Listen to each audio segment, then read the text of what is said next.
رب اشرح لي صدري ويسر لي أمري واحلل عقدة من لساني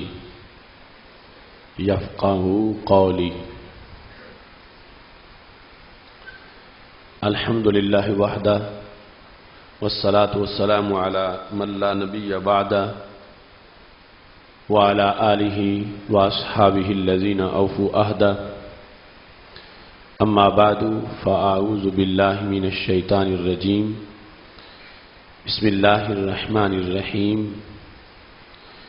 ربنا اغفر لنا ولاخواننا الذین سبقونا بالایمان ولا تجعل في قلوبنا غلا للذین آمنوا ربنا انک رؤوف رحیم. صدق اللہ العظیم وصدق رسولہ النبی الکریم الامین. ان اللہ وملائکتہ یصلون علی النبی یا ایہا الذین آمنوا صلوا علیہ وسلموا تسلیما. الصلاۃ والسلام علیک یا سیدی یا رسول اللہ وعلی آلک واصحابک یا حبیب اللہ. مولاي صل وسلم دائما ابدا علی حبیبک خیر الخلق کلہم منزہ عن شریک فی محاسنہ فجوہر الحسن فیہ غیر منقاسم. محمد تاج رسل اللہ قاطبۃ محمد صادق الاقوال والکلم. محمد ذکرہ روح لانفسنا محمد شکرہ فرد علی الامم. رب صل وسلم دائما ابدا علی حبیبک خیر الخلق کلہم. اللہ تبارک و تعالی جل جلالہ وعم نوالہ وتم برہانہ وعظم شانہ وجل ذکرہ وعز اسمہ کی حمد و ثنا اور حضور سرور کائنات مفخر موجودات زینت بزم کائنات دستگیر جہاں غم گسار زماں سید سروراں حامی بے کساں قائد المرسلین خاتم النبیین احمد مجتبی جناب محمد مصطفیٰ صلی اللہ علیہ وآلہ واصحابہ وبارک وسلم کے دربار گوہر بار میں ہدیہ درود السلام عرض کرنے کے بعد وارثان منبر و محراب ارباب فکر و دانش نہایت ہی معزز و محتشم حضرات و خواتین، رب ذوالجلال کے فضل اور توفیق سے ماہ رمضان المبارک کے نور بھرے لمحات میں ادارہ صراط مستقیم پاکستان کے زیر اہتمام گوجرانوالا کی سرزمین پر 18ویں سالانہ فہم دین کورس میں آج ہماری گفتگو کا موضوع ہے اہل دنیا اور اہل برزخ کے باہمی روابط. میری دعا ہے خالق کائنات جل جلالہ ہم سب کو قرآن و سنت کا فہم عطا فرمائے اور قرآن و سنت کے ابلاغ و تبلیغ اور اس پر عمل کرنے کی توفیق عطا فرمائے. خالق کائنات جل جلالہ نے دین اسلام کی شکل میں ہمیں جو ضابطہ حیات عطا کیا ہے اس میں بچے کی ولادت سے پہلے سے لے کر اس کے بڑھاپے کے بعد اس کے فوت ہونے اور فوت ہونے کے بعد کے احوال کو بھی تفصیل کے ساتھ بیان کیا گیا ہے. یہاں تک کہ جس وقت ایک انسان قبر میں پہنچ جاتا ہے اس وقت کے بہت سے امور کو بھی شریعت مطہرہ نے بیان کیا ہے. اس سلسلہ میں ہمارے متعدد موضوعات ہو چکے ہیں. آج کے موضوع کے اندر بھی اس سلسلہ کی چند اہم باتیں پیش کر رہا ہوں اور ساتھ آج کی اس نشست میں جو ہمارے سوالات کے جوابات ابھی باقی تھے، ان کے لیے بھی ٹائم نکالنے کی کوشش کروں گا تاکہ ان کے جوابات دیے جائیں۔ انسان کی روح اس کے بدن سے نکلتی ہے، اس کے بعد بھی اس روح کا اس بدن کے ساتھ من وجہ تعلق رہتا ہے۔ جب تک روح بدن میں تھی اس وقت تک وہ انسان اہل دنیا میں سے شمار ہوتا تھا، اور جب روح بدن سے نکل گئی، اگرچہ وہ ہمارے سامنے ہی موجود ہے، ابھی دفن نہیں کیا، لیکن پھر بھی اب وہ عالم برزخ میں ہے۔ برزخ پردے کو کہتے ہیں، اور برزخ جن دو چیزوں کے درمیان ہو، ان دونوں کی صفات کچھ نہ کچھ اس میں موجود ہوتی ہیں۔ جس طرح کی نیند برزخ ہے حیات اور موت کے درمیان، تو نیند میں کچھ صفتیں حیات والی ہیں، کچھ صفتیں موت والی ہیں۔ جو بھی برزخ ہے اس میں جن دو چیزوں کے درمیان برزخ ہو، چونکہ پردہ ہمیشہ دو چیزوں کے درمیان ہوتا، ایک پردے کی اس طرف ہے، ایک چیز پردے کی اس طرف ہے، تو اس میں دونوں کی صفات کچھ نہ کچھ موجود ہوتی ہیں۔ عالم برزخ کو بھی برزخ اس لیے کہا جاتا ہے کہ ایک طرف دنیا ہے اور دوسری طرف آخرت ہے، اور درمیان میں عالم برزخ ہے۔ عالم برزخ میں کچھ صفتیں دنیا والی ہیں اور کچھ صفتیں آخرت والی ہیں، اسی بنیاد پر اسے بھی برزخ کہا جاتا ہے۔ جس وقت ایک انسان کی روح نکلتی ہے وہ عالم برزخ میں ہے، اور اس کے جو امور ہیں ان کے لحاظ سے ہماری آنکھوں پر پردہ ہے۔ اگرچہ ہم اس کا جسم دیکھ رہے ہیں، لیکن اس کے پورے احوال ہم اپنی آنکھوں سے ان کا مشاہدہ نہیں کر سکتے۔ روح کا جسم سے جدا ہونا اور اس کے بعد اس کا جسم میں لوٹایا جانا، یہ دونوں امر بالکل واضح ہیں، لیکن اس کے درمیان کی جو صورتحال ہے کہ جب تک ابھی انسان کو دفن نہیں کیا، جو لوٹانے کا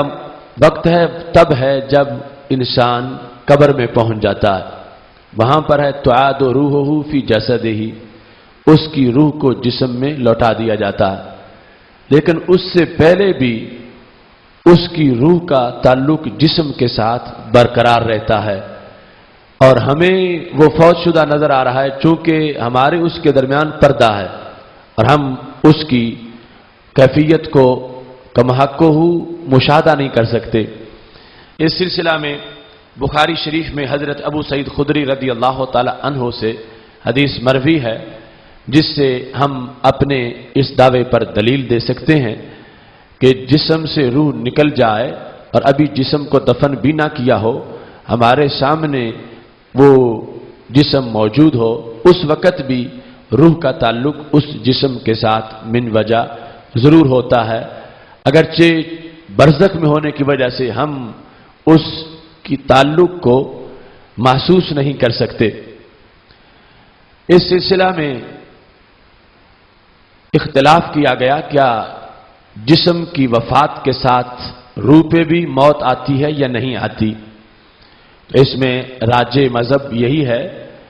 کہ جسم پر موت آتی ہے، روح پر موت نہیں آتی۔ روح کی موت اگر کوئی کہتا ہے تو وہ یہی ہے اس کا جسم سے نکل جانا، اور اس کے بعد پھر اس کا جسم کے ساتھ تعلق رہتا ہے اور پھر اس کو جسم میں لوٹا دیا جاتا ہے۔ سید عالم نور مجسم شفیع معظم صلی اللہ علیہ وسلم سے حضرت ابو سعید خدری رضی اللہ تعالیٰ عنہ روایت کرتے ہیں، جو بخاری شریف کی حدیث نمبر 1316 ہے۔ ہمارے نبی علیہ السلام ارشاد فرماتے ہیں، اذا وضعت الجنازۃ واحتملها الرجال على اعناقهم، جب فوت شدہ انسان کو چارپائی پہ رکھا جاتا ہے اور لوگ اس چارپائی کو اپنے کندھوں پہ اٹھا لیتے ہیں، آگے اس انسان کی دو صورتیں ہیں، یا تو وہ نیک ہے یا وہ برا ہے۔ تو ہمارے نبی علیہ الصلوۃ والسلام ارشاد فرماتے ہیں فَإِن كَانَتْ صَالِحَةً قَالَتْ قَدِّمُونِي، اگر وہ نیک ہو تو وہ کہتا ہے قدمونی، مجھے جلدی لے چلو۔ اب یہ صحیح بخاری شریف میں اس شخص کے بارے میں کہ جسے ہم کہتے ہیں فوت ہو چکا ہے اور ابھی دفن بھی نہیں ہوا اور رد روح لوٹانے کا ابھی موقع بھی نہیں آیا، جو قبر میں روح لوٹائی جاتی ہے، لیکن اس کے باوجود روح کا تعلق اس کے بدن کے ساتھ ہے، چونکہ ہمارے اور اس کے درمیان برزخ ہے، ہماری آنکھوں پر پردہ ہے برزخ کا۔ یہی مفہوم ہے، یہ نہیں کہ پردہ حسی ہوگا اور پردہ ظاہری ہوگا، پردہ یہ ہے کہ وہ دوسرے جہان میں ہے، ہم اس جہان میں ہیں، اور روح نکلنے سے جہان بدل گیا ہے، تو وہ برزخ میں ہے۔ اور برزخ میں بھی اس روح کا چونکہ اس بدن کے ساتھ من وجہ تعلق ہے، تو ہمارے نبی علیہ الصلوۃ والسلام چونکہ دنیا کو بھی دیکھتے ہیں، برزخ کو بھی دیکھتے ہیں، آخرت کو بھی دیکھتے ہیں، تو آپ نے دیکھ کے فرمایا، جو کہ صحیح بخاری شریف میں ہے، فرمایا ان کانت صالحۃ، اگر وہ انسان نیک ہو، قالت، وہ میت کہتی ہے نفس کے لحاظ سے، یعنی مؤنث کا صیغہ بولا گیا ہے، قدمونی قدمونی، مجھے آگے لے چلو، مجھے جلدی لے چلو۔ وَإِن كَانَتْ غَيْرَ صَالِحَةٍ، اور اگر وہ بندہ برا ہو، قالت یا ویلہا أَيْنَ تَذْهَبُونَ بِهَا، کہتا ہے مجھے کہاں لے کے جا رہے ہو، یعنی اسے یہ ہے کہ مجھے نہ لے جاؤ، مجھے یہیں رہنے دو، اسے آگے جو کچھ اس کے ساتھ بیتنی ہے وہ نظر آ رہی ہے، وہ کہتا ہے مجھے مت لے جاؤ، اور کہاں مجھے لے کے جا رہے ہو۔ اب سوال پیدا ہو رہا تھا، یا رسول اللہ صلی اللہ علیہ وسلم،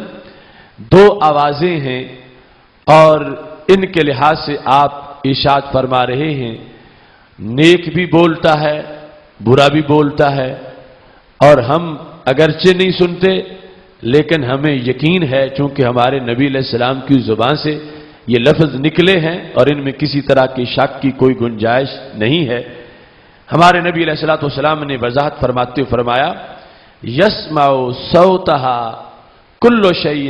الا الانسان، دو میں سے ایک کی وجہ بھی بیان کی، آواز نیک کی بھی ہوتی ہے، آواز برے کی بھی ہوتی ہے۔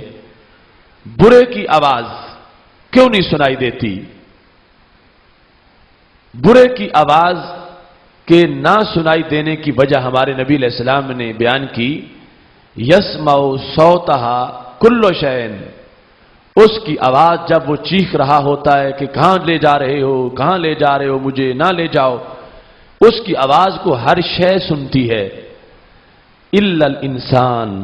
سوائے انسان کے۔ اب باقی جانور بھی سنتے ہیں، ہر شے کا لفظ بولا ہمارے نبی علیہ السلام نے یسمع صوتا کل شیء، ہر شے اس کی آواز کو سنتی ہے سوائے انسان کے۔ انسان کیوں نہیں سنتا؟ سرکار فرماتے ہیں لو سامعہ لصائقہ، انسان سنے تو اس کا جنازہ بھی تیار ہو جائے، یعنی اس کی آواز اس انداز کی ہوتی ہے جس کے سن لینے کے بعد بندہ زندہ نہیں رہ سکتا، یعنی اس انداز میں وہ ہولناک آواز ہوتی ہے۔ تو اللہ کی قدرت ہے، اس نے درمیان میں برزخ رکھی ہوئی ہے، وہ چیخ رہا ہے، چلا رہا ہے کہ مجھے کہاں لے جا رہے ہو، مجھے کہاں لے جا رہے ہو۔ جو گھر میں جانور باندھے ہیں وہ بھی سن رہے ہیں لیکن انسان نہیں سن رہا۔ یہ رب کا نظام ہے کہ جس سے چیز چھپانا چاہے چھپا لیتا ہے، جس کو بتانا چاہے بتا دیتا ہے۔ اب اس میں حیوانوں کو سنائی دیتا ہے چونکہ وہ مکلف نہیں ہے اور انہیں اس طرح کا ڈر نہیں آتا جس طرح کے بندے کو ڈر آ جاتا ہے، تو وہ سن کے نہیں مرتے،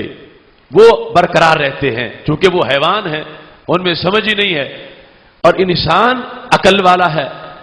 اس کو وہ آواز سنائی نہیں دیتی جو آواز اس برے انسان کی ہے، چیخ رہا ہے اور کہتا ہے یا ویلہا این تذہبون بہا، کہاں لے کے جا رہے ہو۔ اب یہاں سے واضح طور پر یہ پتا چلا کہ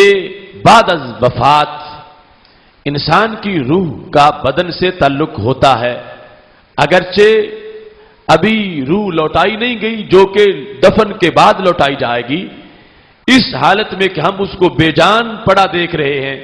لیکن سرکار دو عالم نور مجسم شفیع معظم صلی اللہ علیہ وسلم ارشاد فرماتے ہیں یہ جو برزخ کا معاملہ اس کا شروع ہو چکا ہے، روح نکل گئی ہے اور پھر اس روح کا تعلق اس بدن کے ساتھ نکلنے سے اس کا جہان بدل گیا ہے۔ اب برزخ کے اپنے معاملات ہیں، دنیا کے اپنے معاملات ہیں، ہم دنیا کو برزخ پر قیاس نہیں کر سکتے۔ ہماری جتنی سمجھ ہے، ہمارے جتنے پیمانے ہیں، ہمارے پاس جو ذرائع سورسز ہیں علم کے، وہ سارے دنیا کے لحاظ سے ہیں۔ برزخ والا جہان ہی اور ہے، جس کے بارے میں ہم برزخ میں پہنچیں گے تو اس کی امور کا پتہ چلے گا، اور جتنا نبی علیہ السلام نے بیان کیا اتنا پتہ چل گیا۔ اب یہاں پر روح نکلی، بندے کا جہان بدلا اور وہ برزخ میں پہنچ چکا ہے، اور برزخ میں برزخ کے امور ہیں، ان کو دنیا کے اوپر قیاس نہیں کیا جا سکتا۔ وہاں پر وہ بول رہا ہے اور اللہ نے درمیان میں پردہ رکھا ہوا ہے کہ یہ انسانوں کو سنائی نہ دے۔ اگر کسی کو یہ آواز سنائی دے گی تو سائقہ بے ہوش ہو کے گر پڑے گا، کوئی دیر نہیں لگے گی، بے ہوش ہو کے گر پڑے گا۔ اس واسطے سید عالم نور مجسم شفیع معظم صلی اللہ علیہ وسلم نے فرمایا، اس میں بھی رب کی رحمت ہے کہ وہ درمیان میں اس نے پردہ کر دیا ہے۔ یہاں جو پہلا حصہ ہے اس کی علت نہیں بیان کی گئی کہ نیک جو کہتا ہے کہ مجھے لے چلو، مجھے لے چلو، مجھے لے چلو، قدمونی قدمونی، یہ آواز کیوں نہیں سنائی دیتی؟ یہ نبی اکرم نور مجسم شفیع معظم صلی اللہ علیہ وسلم کی مرضی ہے۔ آپ نے ایک چیز کا حکم اپنی زبان سے بیان کر دیا، دوسری کا بیان نہیں کیا، اور باقی شریعت کے امور سے جو بات سمجھ آتی ہے وہ حکمت سرکار دو عالم نور مجسم شفیع معظم صلی اللہ علیہ وسلم کی شریعت کی روشنی میں یہ بیان کی جا سکتی ہے کہ ایمان بالغیب مومن کی شان ہے، اور جنت کو بھی چھپایا گیا ہے اور جہنم کو بھی چھپایا گیا ہے، اور اس سلسلے میں سب کو قیامت کے رزلٹ پر توجہ دینے کے لیے کہا گیا ہے۔ یہاں تک کہ حضرت عائشہ صدیقہ رضی اللہ تعالی عنہا نے ایک صحابی رضی اللہ تعالیٰ عنہ کے وصال پر یہ کہہ دیا کہ یہ جنت کی چڑیوں میں سے چڑی ہے، تو سرکار نے اس پر ناراضگی کا اظہار کیا کہ تم اپنی طرف سے یہ خبر کیوں دے رہی ہو؟ تو یہاں اگر وہ قدمونی والی آوازیں سب کو آ جائیں کہ یہ کہہ رہا ہے مجھے جلدی لے چلو، مجھے جلدی لے چلو، تو پھر ہر کوئی رزلٹ نکال لے گا، اور پھر اس کے لحاظ سے آگے خبر دینا اور اس کی تشہیر کرنا، اس طرح کی امور سامنے آ جائیں گے کہ جو کہ مطلوب نہیں، جو منشا نہیں کہ ان باتوں کا اظہار کیا جائے۔ اس واسطے اس آواز کو جو چھپایا گیا ہے تو اس کی حکمت اور ہے، لیکن یہ جو برا ہے اس کی آواز کو چھپایا گیا تو اس کی حکمت یہ ہے کہ اگر پتہ چل جائے، سنتے ہی انسان بے ہوش ہو جائے گا، تو نبی اکرم نور مجسم شفیع معظم صلی اللہ علیہ وسلم نے یہ واضح فرما دیا کہ انسان کی روح بدن سے نکل جاتی ہے، برزخ میں منتقل ہوتا ہے، اس کے بعد بھی اس کی ایسی صورتحال ہے کہ روح کا تعلق اس بدن کے ساتھ برقرار رہتا ہے۔ اس سلسلہ میں یہ مطلقاً روح کا ایک قانون ہے، خواہ بندہ مومن ہو خواہ کافر ہو۔ ہاں، مومن کے ادراک کی حیثیت اور ہوتی ہے، کافر کی حیثیت اور ہوتی ہے، شان میں فرق ہے، لیکن جس طرح ظاہری حواس کے لحاظ سے مومن بھی سنتا ہے زندگی میں، کافر بھی سنتا ہے، اور اس میں کوئی یہ نہیں کہتا کہ برابری ہو گئی ہے، چاہیے تھا کافر نہ سنتا اور مومن سنتا، جیسے یہاں پر دونوں کے سننے میں کافر کی کوئی فضیلت نہیں ہے، ایسے ہی وہاں پر جو من وجہ سننا ہے اس میں بھی کافر کی کوئی فضیلت نہیں ہے، مومن کے سننے کا انداز اور ہے۔ اس بنیاد پر سید عالم نور مجسم شفیع معظم صلی اللہ علیہ وسلم کا وہ فرمان جب بدر کے موقع پر کفار کی لاشیں اٹھا کے ان کو کلیب بدر میں پھینکا گیا تو نبی اکرم نور مجسم شفیع معظم صلی اللہ علیہ وسلم نے ان میں سے ایک ایک کا نام لے کے کہا، یا فلان ابن فلان، یا فلان ابن فلان، اے فلان فلان کے بیٹے، وہ جو عتبہ شیبہ مرے پڑے تھے وہاں پہ، ان کا نام لے کر میرے نبی علیہ الصلوۃ والسلام نے یہ فرمایا حل وجدتم ما وعد ربکم حقا ان وجدنا ما وعدنا ربنا حقا، ہم سے جو ہمارے رب کا وعدہ تھا ہم نے سچا پایا ہے، تم بتاؤ تم جو دعویٰ کرتے تھے تم سے جو وعدہ تھا کیا وہ وعدہ پورا ہوا؟ تم اپنی طرف سے بیان کرتے تھے۔ جب نبی اکرم نور مجسم شفیع معظم صلی اللہ علیہ وسلم نے اس انداز میں گفتگو کی تو صحابہ کرام علیہم رضوان میں سے حضرت سیدنا عمر رضی اللہ تعالیٰ عنہ بولے، کہتے ہیں یا رسول اللہ صلی اللہ علیہ وسلم کیف تکلم اجساد لا ارواح فیہا، آپ ایسے اجسام سے گفتگو کیوں فرما رہے ہیں کہ جن میں کوئی روح ہی نہیں ہے؟ یعنی جو ایک پرانا کنسپٹ تھا کہ روح ہو تو کسی سے بات کی جاتی ہے، حضرت عمر رضی اللہ تعالی عنہ نے اسی کے لحاظ سے یہ سوال کیا۔ دوسری میں ہے کہ لا ارواح لہا، یہاں ہے لا ارواح فیہا، جن میں روح نہیں ہے ان سے آپ کس لیے گفتگو کر رہے ہیں؟ یعنی کیفیت پوچھنے کے لیے، انکار کے لیے نہیں ہے کہ یہ گفتگو جائز نہیں، کیفیت کہ محبوب انہیں پتہ کیسے چلے گا، اعتراض نہیں تھا، استفسار حکمت ہے۔ تو میرے نبی علیہ الصلوۃ والسلام نے اس موقع پر یہ ارشاد فرمایا والذی نفس محمد بیدہ ما انتم باسمع لما اقول منہم، مجھے اس رب کی قسم ہے جس کے قبضہ میں میری جان ہے، میری یہ باتیں تم ان سے زیادہ نہیں سن رہے، جیسے تمہیں سنائی دے رہی ہیں ایسے ہی انہیں بھی سنائی دے رہی ہیں، غیر انہم لا یستطیعون ان یردوا علی شیئا، صرف آگے جواب نہیں دے سکتے، باتیں ساری یہ میری سن رہے ہیں۔ اس بنیاد پر پتہ چلا کہ وہاں پر بھی ایک قسم کا ادراک اور سننے کا وہ انداز موجود ہے، لیکن مومن کی شان اپنی ہے، مومن کا مقام اپنا ہے، اور اس کے لیے جو سننے کا انداز ہے اس سننے کے انداز میں آگے فوائد بھی مرتب ہوتے ہیں، کافر کے لیے کوئی فائدہ مرتب نہیں ہوتا۔ وہ حدیث تلقین اس میں دیکھو جس وقت وہ 3 مرتبہ اس کا نام لے کر اس کی امی کا نام لے کے بولتا ہے تو تیسری مرتبہ وہ آگے سے بول پڑتا ہے، وہ کہتا ہے ارشدنی رحمک اللہ، خدا تجھ پہ رحم کرے، مجھے بتاؤ کیا بتانا چاہتے ہو۔ تو آگے اس کے بعد اسے جو بتایا جاتا ہے وہ قبر میں بولنا شروع کر دیتا ہے، منکر نکیر آئے ہوتے ہیں، یہ نعرے لگا رہا ہے میرا رب اللہ ہے، حضرت محمد صلی اللہ علیہ وسلم میرے رسول ہیں، آخرت پر یقین ہے، قرآن میرا امام ہے، اسلام میرا دین ہے۔ تو فرشتے کہتے ہیں اب اس سے پوچھنے کی ضرورت نہیں رہی، جو پوچھنا تھا یہ پہلے ہی جواب دیتا جا رہا ہے۔ تو اس واسطے سماعت میں کوئی یہ نہ کہے پھر تو کافر مومن برابر ہو گئے، نہیں، برابر نہیں ہوئے۔ جیسے دنیا میں اگر دونوں سنیں تو کافر کی کوئی شان نہیں ہے، ایسے برزخ میں بھی اگر وہ سن لے تو اس کی کوئی شان نہیں ہے۔ ہاں مومن کی شان مومن کی شان ہے کہ جس کی بنیاد پر مومن کو سننے میں فائدہ بھی ہوتا ہے اور اس کے لیے رب ذوالجلال کی رحمت اس کے شامل حال بھی ہو جاتی ہے۔ یہاں پر روح کے سننے کے لحاظ سے کہ بحر والوں کی گفتگو سنیں اور دنیا اور برزخ والوں کا آپس کا جو تعلق ہے اس کی وضاحت ہو جائے۔ اس سلسلہ میں بخاری شریف میں یہ موجود ہے کہ جس وقت کوئی شخص فوت ہوتا ہے اسے دفن کیا جاتا ہے اور اس کے دوست احباب اس کو دفن کر کے جاتے ہیں، ہمارے آقا علیہ الصلوۃ والسلام ارشاد فرماتے ہیں انہ لیسمع قرع نعالہم، وہ ان کے قدموں کی آہٹ بھی سنتا ہے، یعنی اتنی آواز بھی اس کو سنائی دیتی ہے۔ اس سلسلہ میں جو سماع موتا کے لوگ منکر ہیں انک لا تسمع الموتى والی آیت پڑھتے ہیں اور اس مضمون کی دوسری آیات کا سہارا لیتے ہیں۔ اس سلسلہ میں ہمارے تفصیلی مباحث موجود ہیں۔ اس وقت صرف یہ اشرف علی تھانوی کی کتاب الافادات یومیہ اس کی 5ویں جلد میں اشرف علی تھانوی نے دیوبند کے ان کے بقول حکیم الامت نے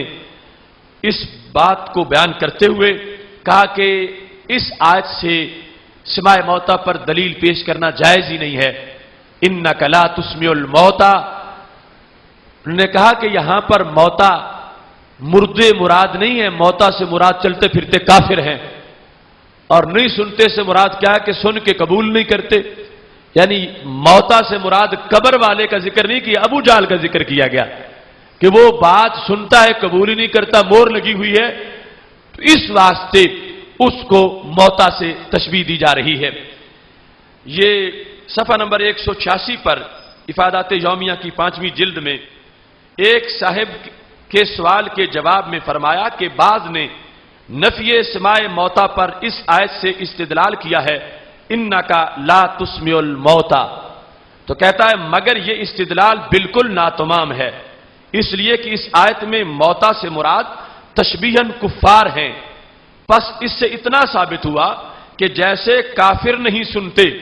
کافر مردے نہیں، زندہ کافر، مردہ تو کافر بھی بدر میں سن رہا ہے، زندہ کافر، اور سننے سے مراد یہ نہیں کہ ان کو آواز نہیں آتی، سن کے قبول نہیں کرتے، یہ مراد ہے کہ بس اس سے اتنا ثابت ہوا کہ جیسے کافر نہیں سنتے ایسے ہی مردے بھی نہیں سنتے، اور ظاہر ہے کہ کافروں کا نہ سننا بئی معنی ہے کہ ایسا نہیں سنتے کہ سن کر قبول کر لیں،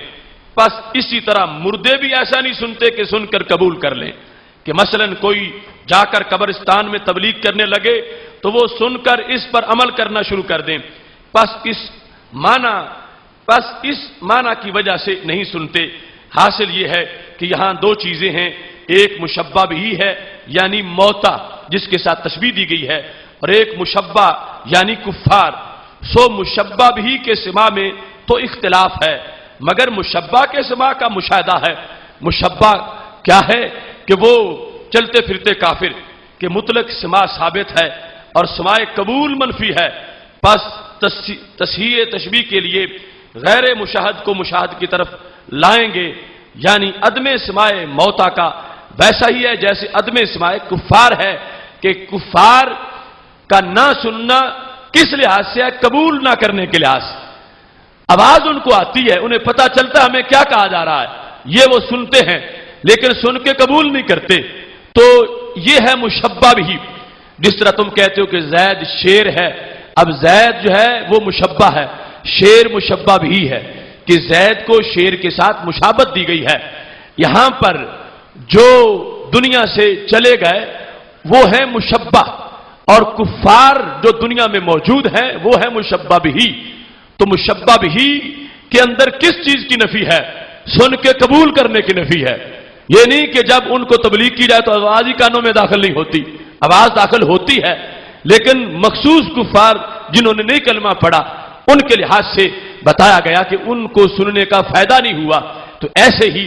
جن کو تشبیہ دی جائے گی ان کے لحاظ سے بھی سننے کی نفی نہیں ہوگی، آگے سن کے قبول کرنے کے لحاظ سے نفی موجود ہوگی۔ اس بنیاد پر انکا لا تسمع الموتا کو اس موضوع پر ہمارے خلاف کوئی نہیں پیش کر سکتا۔ ائمہ کی ساری وضاحتیں تو موجود ہی ہیں، یہ ان کے سربراہ کی میں نے اپنی طرف سے ان کی کتاب سے گواہی پیش کر دی تاکہ اس حقیقت کو سمجھا جائے کہ اسلام نے جو حقائق ہمیں عطا کیے ہیں ان کے لحاظ سے ہمارا موقف جو ہے وہ کوئی اجنبی موقف نہیں ہے، بلکہ ہمیشہ سے امت مسلمہ اسی موقف پہ قائم رہی ہے، اور یہ ساری صدیوں میں مسلم امہ کا موقف رہا ہے۔ اس سلسلہ میں سید عالم نور مجسم شفیع معظم صلی اللہ علیہ وسلم سے یہ مروی ہے کہ جب بندہ فوت ہو کے جاتا ہے قبر میں، اس کے بعد سرگرمیاں کیا ہوتی ہیں، وہاں کی کیفیات اور حالات کیسے ہوتے ہیں۔ ہمارے آقا سید المرسلین حضرت محمد مصطفیٰ صلی اللہ علیہ وسلم ارشاد فرماتے ہیں، ابن مبارک نے کتاب الزہد کے اندر اس کو روایت کیا ہے، طبرانی نے موجم کبیر میں روایت کیا ہے، ہمارے نبی علیہ الصلوۃ والسلام کا فرمان ہے، ان نفس المؤمن اذا قبضت، مومن کی روح جب نکل جائے تو اس کے بعد کیا ہوتا ہے؟ میرے محبوب علیہ الصلوۃ والسلام ارشاد فرماتے ہیں، تلقاها من اہل الرحمت من عباد اللہ کما یتلقون البشیر من اہل الدنیا۔ جس وقت یہ فوت ہو کے برزخ میں جاتا ہے تو برزخ والے اس کا استقبال کرتے ہیں، جیسے دنیا میں کسی کا انتظار ہو کہ کوئی خوشخبری لے کے آئے، منتظر ہے کہ فلاں بندہ ہمارا فلاں دن آ رہا ہے اور خوشخبری لا رہا ہے، سب کو اس کا انتظار ہوتا ہے اور استقبال کرتے ہیں۔ ایسے ہی مومن کی روح نکلتی ہے، اس کو دفن کیا جاتا ہے تو برزخ والے منتظر ہوتے ہیں کہ ہمارے بعد بھی زندہ رہا، اس کے پاس خبریں بڑی ہوں گی، ہمارے بعد بھی زمین پہ رہا ہے تو اس کے پاس معلومات کافی ہے اور نیا بندہ آیا ہے، لہذا برزخ والے اس کی وجہ سے خوش بھی ہوتے ہیں اور اس کا استقبال بھی کرتے ہیں۔ پھر جس وقت وہ ان کے درمیان ہوتا ہے تو سارے برزخ والے ارد گرد اکٹھے ہو جاتے ہیں۔ سارے سے مراد یہ ہے کہ اس کے جو رشتہ دار فوت ہو چکے ہیں، اس کے جو دوست فوت ہو چکے ہیں، اس کے شہر کے جو لوگ جان پہچان والے فوت ہو چکے ہیں، وہ سارے اس کے ارد گرد آ جاتے ہیں۔ ہمارے نبی علیہ السلام ارشاد فرماتے ہیں جس وقت رش ہو جاتا ہے تو انہی میں سے بعض کہتے ہیں ذرا رش تھوڑا کرو، انظروا صاحبکم یستریح فإنہ قد کان فی کرب شدید، ذرا اپنے دوست کو ریسٹ کر لینے دو، ابھی بڑا لمبا سفر طے کر کے آیا ہے۔ فإنہ کان فی کرب شدید، بڑی مصیبتیں جھال کے آیا ہے، تھکا ہوا ہے دنیا کا، ابھی اس کو کچھ آرام کر لینے دو۔ انظروا، دیکھو اپنے صاحب کو، اور اگر دوسری طرح پڑھیں انظروا تو پھر ہوگا مہلت دو اپنے صاحب کو، مہلت دو اس کو کچھ ٹائم، یستریح تاکہ آرام کر لے، فإنہ قد کان فی کرب شدید، یہ شدید کیفیات سے گزر کے آیا ہے، اسے کچھ ریسٹ کر لینے دو۔ جب ریسٹ ہو جاتا ہے اس کے بعد ثم یسألونہ، اب پھر ساری اپنی اپنی باتیں پوچھتے ہیں، کہتے ہیں ماذا فعل فلان، وہ ہمارا فلاں دوست جو تھا اس نے کیا کیا کیا، اس کے حالات کیا ہیں، اس کا کاروبار کیا، اس کی شادی ہوئی ہے یا نہیں ہوئی، اس کی اولاد ہے یا نہیں، وہ کیا کرتا ہے۔ ماذا فعل فلان وما فعلت فلانۃ، فلاں عورت نے کیا کیا، اس سے پتہ چلا کہ اس کے رشتہ دار مرد و زن اور سارے موجود ہیں اور پچھلوں کی خبریں پوچھتے ہیں۔ ماذا فعل فلان وماذا فعلت فلانۃ، فلاں نے کیا کیا، هل تزوجت، کیا اس کی شادی ہو گئی۔ فاذا سالوه عن الرجل قد مات قبلہ، اب سوال کرتے جاتے ہیں اور پوچھتے پوچھتے وہ کچھ ایسے لوگوں کا بھی پوچھتے ہیں جو اس آنے والے سے پہلے فوت ہو چکے ہیں اور پوچھنے والوں کے بعد فوت ہوئے۔ ان کا خیال ہے کہ وہ ابھی ہمارے دوست دنیا میں ہی ہیں، کہتے ہیں کہ وہ فلاں دوست، تو یہ آنے والا کہتا وہ تو مجھ سے 4 مہینے پہلے فوت ہو گیا تھا، وہ تو 1 سال پہلے فوت ہو گیا تھا۔ اب یہ جو 10 سال پہلے فوت ہو چکے ہیں یہ کہتے ہم سمجھتے تھے دنیا میں ہی ہے اور تم کہتے ہو فوت ہو چکا ہے۔ تو اس کے بعد جس وقت وہ کہتا مات قبلہ فیقول قد مات ذلك قبلی فیقولون انا للہ وانا الیہ راجعون، یہ فوت ہو جانے پر وہ یہ آیت پڑھتے ہیں تو کہتے ادھر ہمارے پاس تو نہیں آیا، تمہارے پاس بھی نہیں ہے، دنیا میں بھی نہیں ہے، ادھر بھی نہیں ہے، وہ گیا کدھر ہے۔ اس کے بعد نتیجہ نکال دیتے ہیں ذہبت بہ الی امہ الہاویہ، پھر وہ کسی عذاب والی جگہ پہ پہنچا دیا گیا۔ اب یہ باقاعدہ تبادلہ خیال کر رہے ہیں برزخ والے، جو نیا گیا ہے اس سے ساری معلومات اور ساری صورتحال ہے۔ اس کے بعد ہمارے نبی علیہ الصلوۃ والسلام ارشاد فرماتے ہیں وَإِنَّ أَعْمَالَكُمْ تُعْرَضُ عَلَىٰ أَقَارِبِكُمْ، تمہارے اعمال تمہارے رشتہ داروں کے سامنے پیش کیے جاتے ہیں جو فوت ہو چکے ہیں۔ ایک تو ہے نا کہ نبی علیہ السلام پہ اعمال پیش ہوتے ہیں ساری امت کے، وہ پیش ہونے کا اور انداز ہے، یہ کوئی آپس میں برابری نہ سمجھ لے، لیکن اتنا ادراک فوت شدہ مومن کو بھی ہے کہ اس پر اس کے رشتہ داروں کے اعمال پیش ہوتے ہیں کہ تم فوت ہو گئے اور پچھلے تمہارے یہ کر رہے ہیں، تمہارے بیٹوں کا یہ کردار ہے، تمہاری بچیاں یہ کر رہی ہیں، تمہارے رشتہ دار یہ کر رہے ہیں۔ ہمارے نبی علیہ الصلوۃ والسلام ارشاد فرماتے ہیں یہ ساری چیزیں پیش کی جاتی ہیں علی اقاربکم و عشائرکم من اہل الآخرہ فإن کان خیرا فرحوا، اگر خیر ہو پتہ چلے کہ میرا بچہ حافظ ہو گیا ہے اور وہ تو عالم بن گیا ہے اور وہ بہت بڑا مبلغ ہے، پارسا نیک ہے، روزے رکھتا ہے، نمازی ہے، فرحوا، قبر والے خوش ہوتے ہیں کہ اچھا ہوا، بعد میں خیر کا سلسلہ ہے۔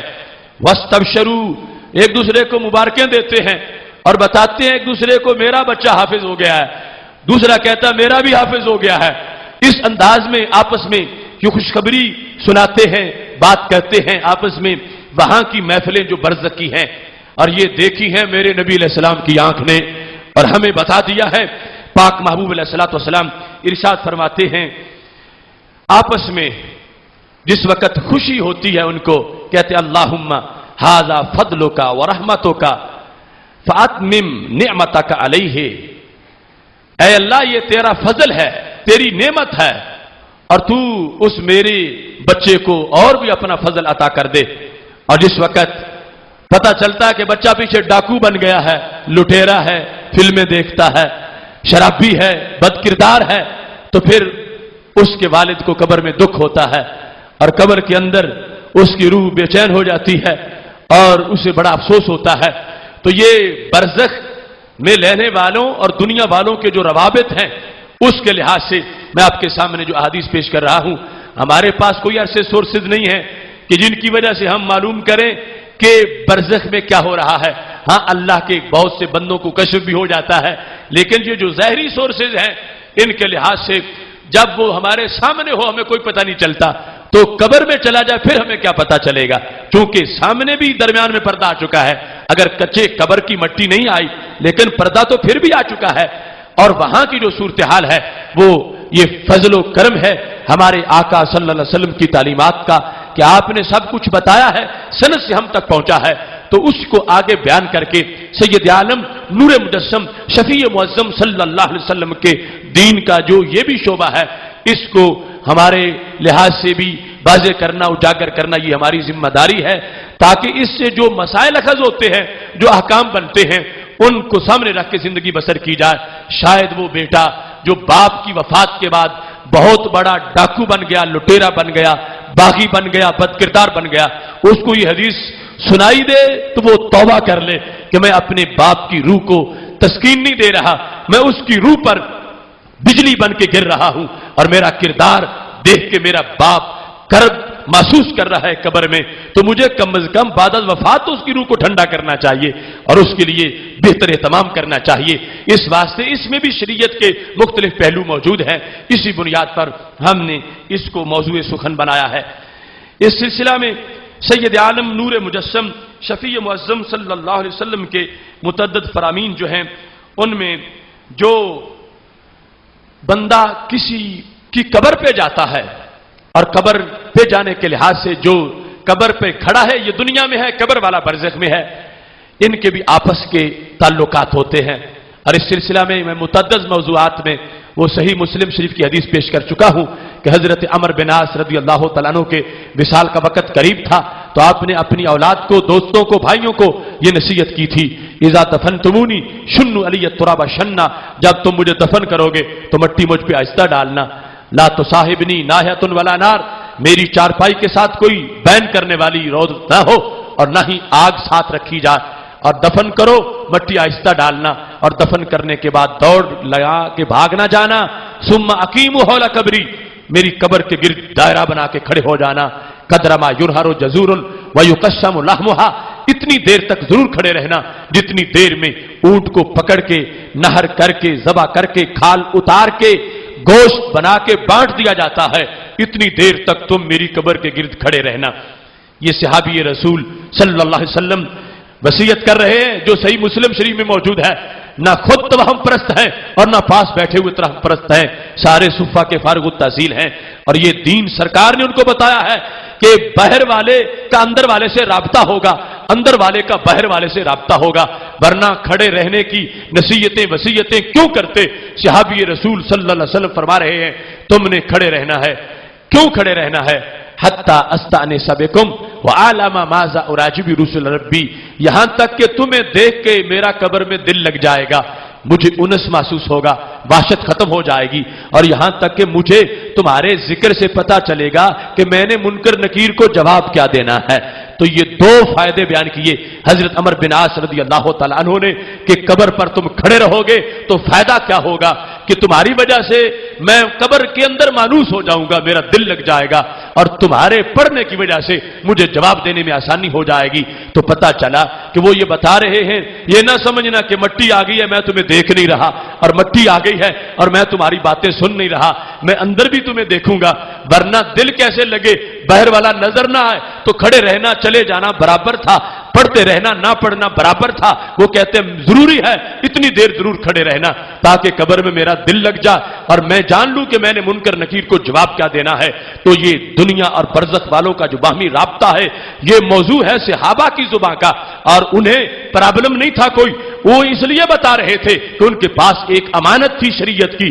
تاکہ قیامت تک کے لوگوں کو پیغام پہنچے کہ دنیا والوں کا، برزخ والوں کا آپس میں رابطہ ہوتا ہے، اور باہر جو پڑھتے ہیں اندر سنائی دیتا ہے، اور قبر پہ جو کھڑے ہیں اندر دکھائی دیتا ہے۔ اس واسطے حضرت عمرو بن عاص رضی اللہ تعالیٰ عنہ کہنے لگے تم نے یہ کام کرنا ہے۔ اب یہ صحابی نبی اکرم نور مجسم شفیع معظم صلی اللہ علیہ وسلم کی شریعت کا اظہار کر رہے تھے، جو پورے کا پورا بیان صحیح مسلم شریف کے اندر موجود ہے۔ ایسے ہی پاک محبوب علیہ الصلوۃ والسلام سے یہ امر بھی ثابت ہے جس کو ابو رزین نے بیان کیا ہے۔ حضرت سیدنا ابو ہریرہ رضی اللہ تعالیٰ عنہ اس کے راوی ہیں۔ حضرت ابو رزین نے کہا یا رسول اللہ صلی اللہ علیہ وسلم ان طریقی علی الموت، محبوب جب میں آپ کے دربار سے، آپ کی بارگاہ سے فارغ ہو کے نکلتا ہوں تو میرے گھر اور یہاں کے درمیان ایک قبرستان ہے، اور میرا رستہ قبروں کے قریب سے ہے، تو میں قبروں کے پاس سے گزر کے جاتا ہوں۔ طریقی علی الموت فہل من کلام اتکلم بہ اذا مررت علیہم،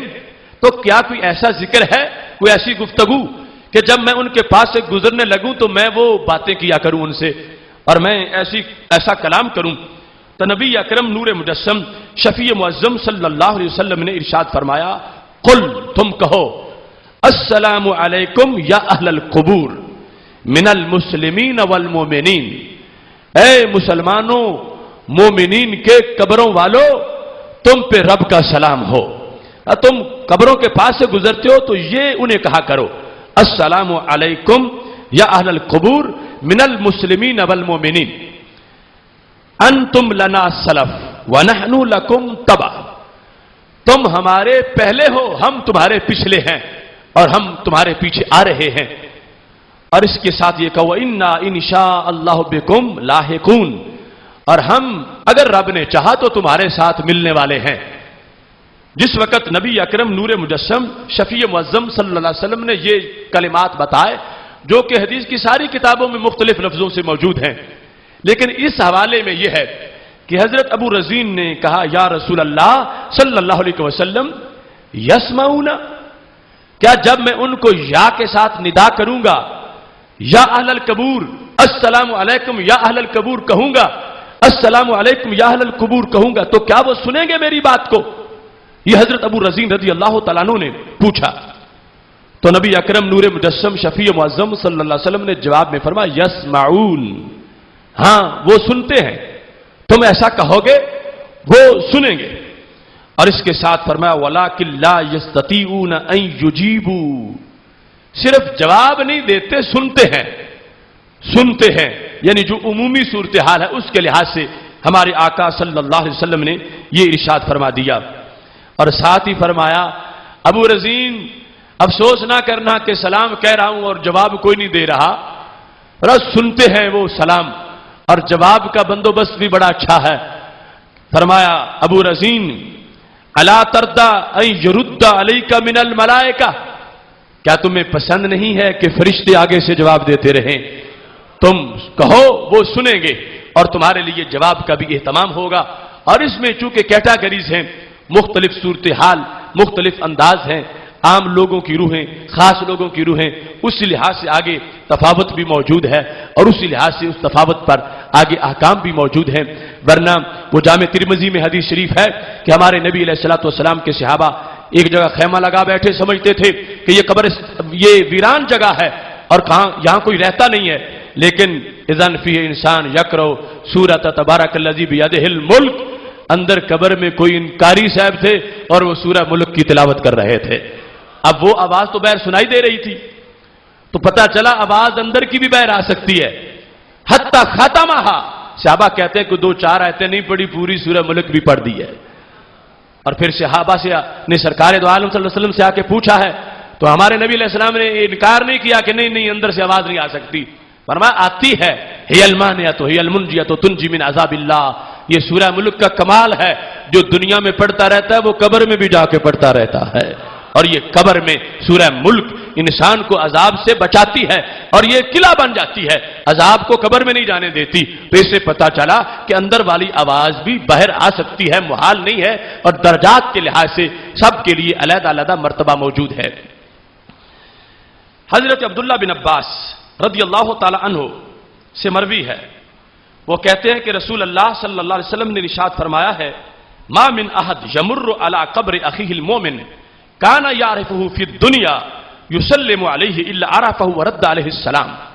کہ جس وقت کوئی بندہ اپنے دوست کی قبر پہ چلا جائے جو اس کو دنیا میں جانتا تھا، دنیا میں جان پہچان تھی، اور یہ اس کی قبر پہ پہنچا ہے، یسلم علیہ، اسے جا کے سلام کہتا ہے، تو یہاں پر نبی علیہ السلام فرماتے ہیں وہ اسے جانتا بھی ہے اور اس کے سلام کا جواب بھی دیتا ہے۔ عرفہ، وہ پہچان جاتا ہے کہ فلاں آیا ہے، ورد علیہ السلام، اور پھر سلام کا جواب بھی دیتا ہے۔ تو یہ جو میں نے تمہید میں کہا کہ درجات روحوں کے جدا جدا ہیں، ایک طرف کہا کہ وہ جواب نہیں دیتے اور ادھر فرمایا کہ وہ جواب دیتا ہے۔ یہاں پر چونکہ پہچان آپس کی دنیا کی ہے، اس کا بھی اور اس کے علاوہ بھی اس کے اندر کئی عوامل موجود ہیں، فرمایا وہ پہچانتا بھی ہے، خوش ہوتا ہے اور جواب دیتا ہے۔ ابن عبد البر نے اس کو اپنی کتاب کے اندر ذکر کیا ہے، اور عبدالحق اشبیلی نے کہا اسناد صحیح، اس کی سند، اسناد اس کا بالکل صحیح ہے، اور اس کے راوی جو ہیں وہ سارے کے سارے ثقہ راوی ہیں، کہ جس میں وہ پہچانتا بھی ہے اور پہچان کے جانے والے کا جواب بھی دیتا ہے۔ دوسرے مقام پر حضرت سیدنا ابو ہریرہ رضی اللہ تعالیٰ عنہ کہتے ہیں کہ جب رسول اللہ صلی اللہ علیہ وسلم شہدائے احد کے پاس سے گزرے، جب احد سے واپس آ رہے تھے، حضرت مصعب بن عمیر کے پاس کھڑے ہو گئے، اور جو دیگر شہداء تھے، سرکار نے فرمایا اشہد انکم احیاء عند اللہ، میں گواہی دیتا ہوں کہ تم رب کے پاس زندہ ہو، فزوروہم، کہا صحابہ سے ان کی زیارت کیا کرو، یعنی ان کی قبروں پہ حاضری دیا کرو، وسلموا علیہم، اور ان کو سلام بھی کہا کرو، اور ساتھ فرمایا والذی نفسی بیدہ لا یسلم علیہم احد الا ردوا علیہ الی یوم القیامہ، فرمایا مجھے اس رب کی قسم ہے جس کے قبضہ میں میری جان ہے، قیامت تک ان کو جو سلام کہے گا یہ اس کے سلام کا جواب دیتے رہیں گے۔ اب کیٹیگریز کے لحاظ سے مزید تفاوت جو تھا اس کا بیان ہو گیا، اور فرمایا یہ نہیں کہ کوئی کہے کہ خصوصیت ہے کہ میرے سلام کا جواب دیں گے یا دور صحابہ کے سلام کا جواب دیں گے، یا قیامت تک ان کو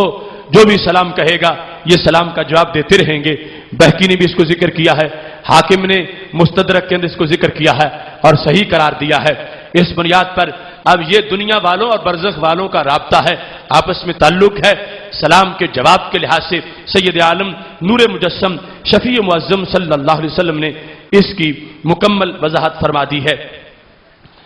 دوسری طرف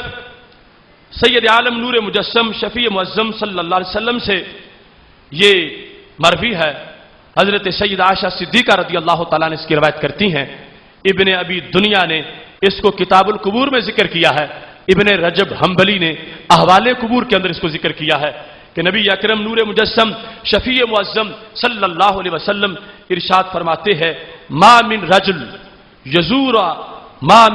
یزور قبر اخیہ، جو بندہ بھی اپنے بھائی کی قبر پہ چلا جائے، وَيَجْلِسُ عِنْدَهُ، اور اس کے پاس جا کے بیٹھ جائے، اور بھائی سے ضروری مراد نہیں کہ وہ رشتے میں بھائی ہو، کسی بھی مسلمان کی قبر میں چلا جائے تو کیا ہوتا ہے الا استأنسا، قبر والے کو انس ملتا ہے، قبر والا مانوس ہوتا ہے، وَرَدَّ عَلَيْهِ، اور وہ اس کے سلام کا جواب بھی دیتا ہے۔ تو یہاں سے پتا چلا کہ صرف مانوس اس وقت نہیں ہوتا کہ جب دفن ہو، جو حضرت عمر بن عاص نے کہا تھا کھڑے رہنا ہے تاکہ میں مانوس ہو جاؤں، انس بعد میں بھی ملتا ہے۔ اور اس کے لحاظ سے ہمارے آقا علیہ الصلوۃ والسلام نے کسی صدی کسی سال کی تعین نہیں کی، قیامت تک کے لیے دین بیان کرتے ہوئے، دین دیتے ہوئے اس سلسلہ میں یہ وضاحتیں فرمائی ہیں، جس کے نتیجہ میں آج بھی یہ صورتحال ہے کہ انسان جس وقت کہیں جائے گا اس کی وجہ سے قبر والے کو راحت پہنچے گی، اس کی جو بھی صورتحال ہے اس کے لحاظ سے اس کو فائدہ پہنچے گا۔ یہ برزخ جو قبر سے پہلے کی ہے اور قبر میں داخل ہونے کے بعد کی ہے، دونوں میں ادراک ہے، دونوں کے اندر سہولت ہے، اور دونوں میں رابطے، باہمی رابطے کے لحاظ سے سورسز موجود ہیں۔ اگر تدفین سے پہلے کا معاملہ دیکھو تو اس میں بھی صورتحال جیسے آغاز میں میں حدیث بیان کر چکا ہوں، دوسرے مقام پر حضرت ابو سعید خدری رضی اللہ تعالیٰ عنہ کہتے ہیں ان کے نبی علیہ السلام نے سید المرسلین حضرت محمد مصطفیٰ صلی اللہ علیہ وسلم نے یہ ارشاد فرمایا ہے، ان المیت یعرف من یغسلہ، میت کو پتا ہوتا ہے مجھے غسل کون دے رہا ہے، ومن یکفنہ، اور مجھے کفن کون پہنا رہا ہے، ومن یحملہ، اور مجھے کندھوں پہ کس نے اٹھایا ہے، میری چارپائی کون اٹھا کے لے جا رہا ہے، ومن یدلیہ فی قبرہ، اور مجھے قبر میں کون اتار رہا ہے۔ یہ حضرت ابو سعید خدری نے بیان کیا، اور ان سے ابن معاویہ نے اس کو روایت کیا۔ تو حضرت عبداللہ بن عمر نے کہا، اور ابو سعید خدری سامنے موجود تھے، ان سے پوچھا کیا تم نے یہ بات سنی ہے؟ اور پھر جو درمیان میں راوی تھا حضرت ابو سعید خدری اور ان کے، اس سے پوچھا گیا حضرت ابو سعید خدری کے لحاظ سے،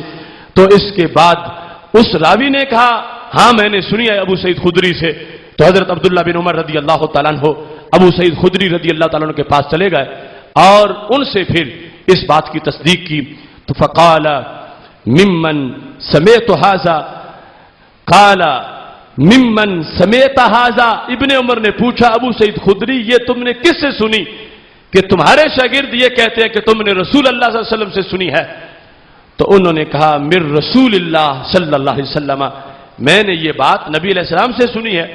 امام احمد بن حنبل جیسے امام نے مسند امام احمد بن حنبل کے اندر اس کو ذکر کیا ہے کہ رسول اللہ صلی اللہ علیہ وسلم نے یہ واضح فرمایا کہ میت کو پتا ہے اسے کفن کون دے رہا ہے، غسل کون دے رہا ہے، اٹھا کے کون لے جا رہا ہے، قبر میں کون اتار رہا ہے۔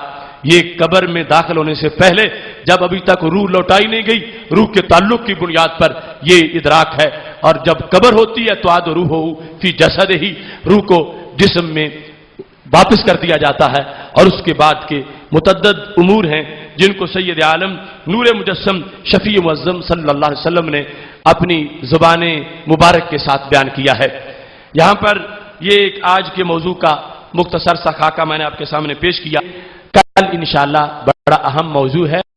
سارے جنت جانا چاہتے ہیں تو کل کا موضوع جنت کا ماحول ہے۔ تو جنت کے ماحول کی خاطر جنت کے ماحول کو سننا ہے اور اس میں تشریف لائیں۔ آج رات انشاءاللہ جامع مسجد رضا مجتبیٰ میں ہمارا سالانہ اجتماع ہو رہا ہے۔ نماز تراویح میں بندہ ناچیز قرآن مجید سنا رہا ہے اور 29ویں مرتبہ قرآن مجید آج مکمل ہوگا۔ 29ویں مرتبہ، جس کا 11ویں مرتبہ 11ویں والے پیر کے دربار پہ سنایا تھا۔ بغداد شریف جب پڑھتا تھا تو اس وقت 11واں مصلی تھا جو حضرت غوث پاک رضی اللہ تعالی عنہ کے دربار پہ سنایا تھا۔ اب 29واں ہے، مسجد رضا مجتبیٰ کے اندر 18واں ہے، تو رات وہ ختم شریف بھی ہے۔ پھر جن بچوں نے جامعہ صدیقیہ جلالیہ میں قرآن مجید حفظ کیا ان کی دستار فضیلت بھی ہے اور ساتھ جشن نزول قرآن بھی ہے۔ آپ تمام حضرات کو شرکت کی دعوت دی جاتی ہے۔ وآخر دعوانا یعنی الحمدللہ رب العالمین، الحمدللہ رب العالمین والعاقبۃ للمتقین والصلاۃ والسلام علی رسولہ الکریم۔ اللہم احفظنا بالاسلام قائمین واحفظنا بالاسلام قاعدین واحفظنا بالاسلام راقدین ولا تشمت من الاعداء والحاسدین۔ یا الہ العالمین، نبی اکرم صلی اللہ علیہ وسلم کے عظیم مرتبہ کے طفیل سب کے حال پہ رحم فرما، سب کی دلی نیک تمنائیں پوری فرما۔ یا الہ العالمین، بیماروں کو شفا کاملہ عاجلہ عطا فرما، میرے والدین کو شفا کاملہ عاجلہ عطا فرما۔ یا الہ العالمین، دعا فرماؤ اللہ تعالیٰ انہوں نے صحت و تندرستی دے تے انہاں دا سایہ تا دے ساڈے سراں تے قائم رکھے۔ یا الہ العالمین، نبی اکرم صلی اللہ علیہ وسلم کے عظیم مرتبہ کی طفیل سب کی دلی نیک تمنائیں پوری فرما اور تمام بیماروں کو شفا کاملہ عاجلہ عطا فرما۔ ہمارے آج کے میزبان شیخ محمد ریاض صاحب جامعہ رضا مجتبی کی کمیٹی کے ناظم، ان کی طرف سے آج کا پروگرام کرایا جا رہا ہے۔ اے اللہ یہ پروگرام ان کی طرف سے قبول فرما اور اس کا ثواب ان کے والدین مرحومین کی روح کو پہنچا۔ یا الہ العالمین، نبی اکرم صلی اللہ علیہ وسلم کے عظیم مرتبہ کے طفیل تمام لوگوں کی دلی نیک تمنائیں پوری فرما۔ حضرات و خواتین جو اس پروگرام میں جن کی شرکت ہے سب کو اجر عظیم عطا فرما۔ کیسر محمود بٹی صاحب ادارہ صراط مستقیم کے جو خازن ہیں، ان کی خالہ صاحبہ انتقال فرما گئی ہیں، ان کے لیے دعا کریں اے اللہ انہیں فردوس میں بلند مقام عطا فرما۔ یا اللہ مرحومہ کے اولاد کو صبر کی توفیق عطا فرما۔ یا الہ العالمین، یہ عشرہ جو جہنم سے آزادی کا عشرہ ہے، ہم سب کو نار جہنم سے آزاد فرما۔ یا الہ العالمین، نبی اکرم صلی اللہ علیہ وسلم کے عظیم مرتبہ کے طفیل کلمہ حق ہر طرف پہنچانے کی، پھیلانے کی توفیق عطا فرما۔ یا الہ العالمین، غازی ملت ملک ممتاز حسین قادری کو باعزت رہائی عطا فرما۔ یا الہ العالمین، نبی اکرم صلی اللہ علیہ وسلم کے عظیم مرتبہ کے طفیل پاکستان کو استحکام عطا فرما، عالم اسلام کو اتحاد و اتفاق عطا فرما۔ مسلمان دنیا میں جہاں کئی مجبور و مظلوم ہیں